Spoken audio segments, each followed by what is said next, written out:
మనం ఎక్కడ ఉంటాం? మనం తెచ్చుకున్న తెలంగాణ దీని గురించేనా? మనం తెచ్చుకున్న తెలంగాణ ఈ పేదవాళ్ళపైన జులుం చేయడానికా? మనం తెచ్చుకున్న తెలంగాణలో ఇలాంటి బలహీనంగా ఉన్నటువంటి వాళ్ళపైన ప్రతాపం చూపడానికా? ఈ పేదవాళ్ళకు పంచడానికే కదా ప్రభుత్వ భూములు ఉన్నది. వాళ్ళు బట్టలు చీరలు సరిగా లేవు, జాకెట్లు సరిగా లేవు, చినిగిపోయిన జాకెట్లతో చినిగిపోయిన చీరలతో 3-4 ఫీట్లు ఉన్నారు కొంతమంది. 3-4 ఫీట్లు చిన్న పొట్టిగా ఉన్నారు. 3 ఫీట్లే ఉన్నారు. 3 ఫీట్లు 3.5 ఫీట్లు ఉన్నారు. 3-3.5 ఫీట్లు ఉన్నటువంటి ఆ వికలాంగులను మీరు గల్లబట్టి గుంజడానికి ఎట్లా చేతులు వచ్చినాయి? అది కాల్ చేసిన భూమి ఏం చేస్తారు? నెత్తిన కొట్టుకుంటారా? సస్తారా? ఆ భూమితో మీకు ఏమొస్తుంది? ప్రభుత్వం నడుస్తుందా?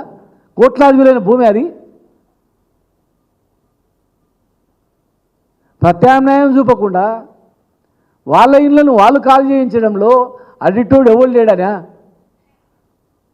ప్రభుత్వ భూములు పేదలకి పంచుతామన్నారు, ఇల్లు కట్టిస్తామన్నారు. ఎన్ని ఇళ్ళు కట్టించారో తెలియదు, కానీ ఎన్ని ఇళ్ళు కూడా కొడుతున్నారో లెక్కేసుకోండి. ఏ చెరువుల కాడికి పోయినా కానీ మీరు పేదోళ్ళకి కూడా కొడుతున్నారు, పెద్దోళ్ళకి నోటీస్ ఇస్తున్నారు.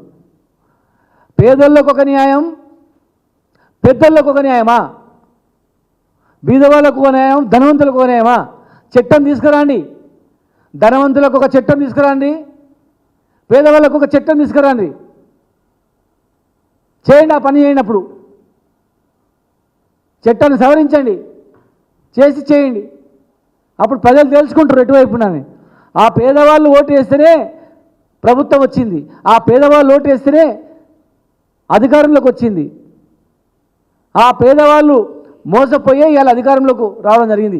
ఇన్ని పనులు చేస్తాం, ఇంత పెన్షన్లు పెంచుతాం, ప్రతి మహిళకు పెన్షన్ ఇస్తాం, మీ బతుకులు ఇంకా బ్రహ్మాండంగా అయితే అంటేనే వాళ్ళు ఓటేసిండ్రు.